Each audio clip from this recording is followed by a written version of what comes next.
जर्मनीचे chancellor Friedrich Merz आजपासून भारत दौऱ्यावर. पंतप्रधान नरेंद्र मोदी आणि चॅन्सलर मर्ज यांच्यात आज अहमदाबादमध्ये होणार भेट. स्वामी विवेकानंद यांच्या जयंतीनिमित्त साजरा होणाऱ्या राष्ट्रीय युवा दिनाचं औचित्य साधून पंतप्रधान नरेंद्र मोदी आज विकसित भारत यंग लीडर्स डायलॉग 2026च्या समारोप सत्रात होणार सहभागी. विकसित भारत घडवण्यासाठी आजचा भारत झपाट्यानं काम करत असून यामध्ये रिफॉर्म एक्सप्रेसची मोठी भूमिका. व्हायब्रंट गुजरात प्रादेशिक परिषदेत पंतप्रधानांचं प्रतिपादन. इस्रो आज करणार DRDOच्या EOSN-1 या मुख्य उपग्रहासह विविध देशांच्या अन्य 15 छोट्या उपग्रहांचं प्रक्षेपण.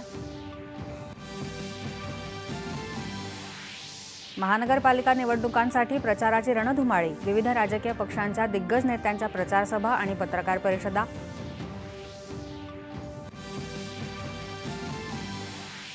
पुण्याचा सांस्कृतिक शहराचा सर्जनशील वारसा जपत पुण्याला समृद्ध आणि भविष्य सज्ज बनवण्याचा निर्धार मुख्यमंत्री देवेंद्र फडणवीस यांनी केला व्यक्त.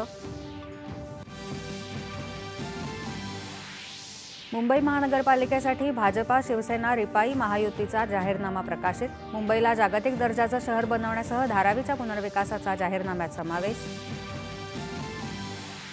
नागपूर महानगरपालिकेसाठी भाजपाचा वचननामा जाहीर. नागपूरला जागतिक तोडीचं शहर करण्याबरोबरच 24 तास पाणी पुरवठ्याचंही आश्वासन.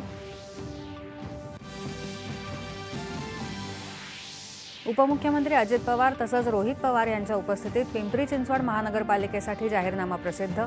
हरित पिंपरी चिंचवड घडवण्याचा निर्धार.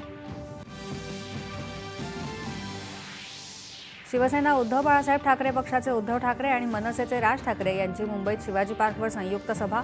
मराठी माणसासाठी, मुंबईसाठी, महाराष्ट्रासाठी एक होण्याचं आवाहन.